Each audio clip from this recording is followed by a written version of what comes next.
Halo nakama, selamat datang di channel Anime OP. Yes, akhirnya manga One Piece chapter 1123 sudah dapat dipastikan akan segera rilis resmi di minggu depan.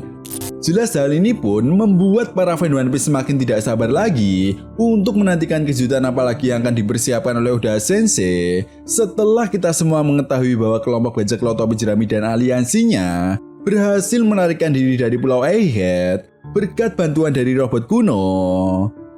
Nah, sampai di sini, memang jika kita mengaca pada beberapa kejadian yang terjadi di chapter sebelumnya, berakhirnya Arc Egghead kali ini justru akan menjadi pintu awal dimulainya konflik terbesar sepanjang sejarah dunia One Piece, seperti halnya yang dijelaskan oleh Dr. Vegapunk melalui pesan siarannya.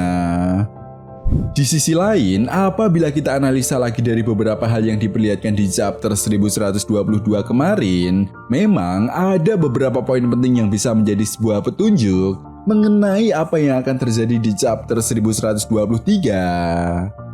Oke, tapi sebelum masuk ke pembahasannya, jangan lupa like video ini ya bosku. Like dari kalian akan menambah semangat Mimin untuk terus memberikan informasi mengenai One Piece pada nakama semua.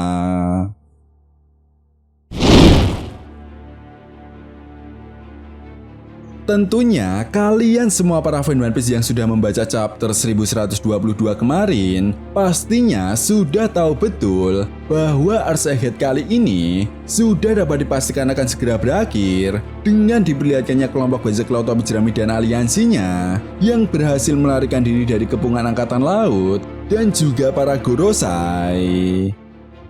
Nah, namun satu hal yang perlu kita ingat ya bosku, di Arc Egghead kali ini, misi dari kelompok bajak laut topi jerami sebenarnya tidak sepenuhnya berhasil. Karena seperti yang kita tahu, kelompok bajak laut topi jerami telah gagal menyelamatkan Dr. Vegapunk.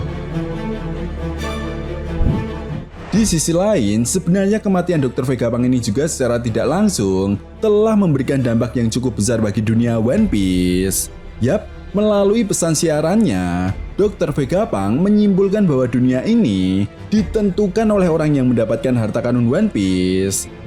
Dengan kata lain, orang yang mendapatkan harta karun One Piece lah yang akan menentukan apakah dunia One Piece benar-benar akan tenggelam ke dasar lautan, seperti halnya kesimpulan pesan yang disampaikan oleh Dr. Vegapunk.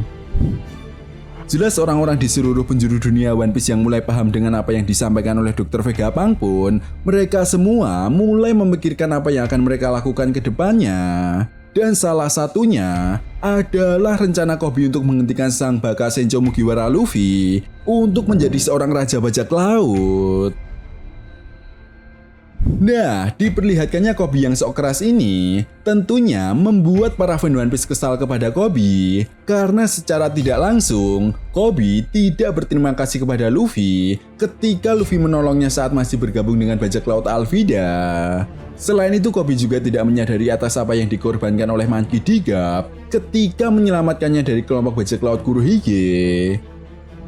Namun dari semua hal itu, satu hal yang menarik di sini adalah Oda Sensei yang terlihat menyoroti rencana Koby ini pun seolah menjadi sebuah petunjuk jika Koby benar-benar akan mengimbangi kekuatan Luffy. Bahkan pertarungan Luffy dan Koby akan menjadi salah satu pertarungan terepik dalam cerita One Piece. Yap, di bawah asuhan dari seorang Monkey D. Garp, peningkatan kekuatan Koby yang telah diperlihatkan pun benar-benar sangat gila. Bahkan Koby bisa menguasai teknik Rokushiki, di mana teknik ini merupakan teknik andalan dari agent terbaik milik pemerintah dunia. Bukan hanya itu saja, penguasaan kekuatan haki milik Koby pun benar-benar berkembang dengan sangat pesat.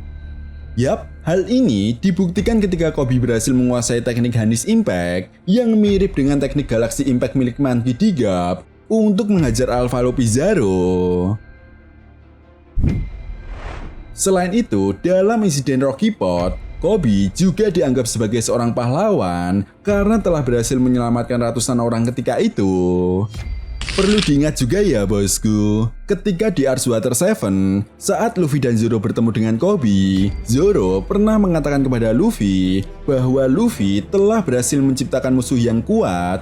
Jelas perkataan Zoro ini pun bukan hanya sekedar kiasan saja. Ya, Zoro paham betul bahwa level kekuatan Koby ketika itu seolah membuktikan jika suatu saat nanti Koby akan menjadi seseorang yang sangat kuat. Bahkan Koby diyakini kuat akan memiliki kekuatan yang sama seperti halnya Monkey D. Garp.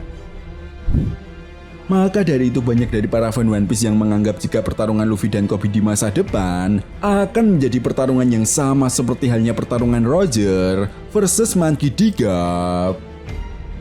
Ya, entah kapan pertarungan itu akan terjadi. Namun yang menarik di sini adalah kelompok bajak laut rambut merah yang telah melakukan pergerakan seolah menjelaskan bahwa di Arc Elbaf nantinya kelompok bajak laut topi jerami tidak akan bertemu dengan kelompok bajak laut rambut merah. Maka dari itu, selain diyakini kuat akan terlibat konflik dengan sosok Pangeran Loki, bagaimana jika di Arc Elbaf nantinya Luffy dan kelompok bajak laut topi jerami juga akan terlibat bentrokan dengan organisasi SWORD?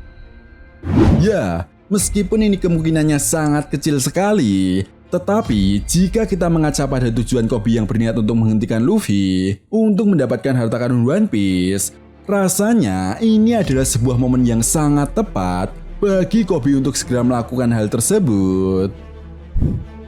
Karena perlu diingat juga ya bosku, saat ini kelompok bajak laut topi jerami sudah mendapatkan 3 salinan Rod Poneglyph.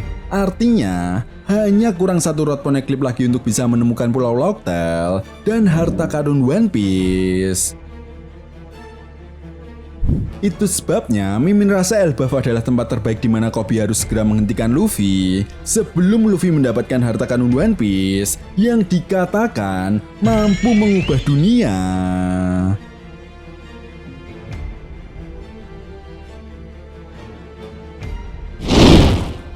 Nah, itu tadi merupakan analisa dan prediksi apa yang akan terjadi di chapter 1123 nantinya. Jika kalian punya pendapat lain atau teori tentang pembahasan kali ini, silahkan tuliskan di kolom komentar ya bosku. Oke, sampai di sini dulu pembahasan kita kali ini, and see you next time.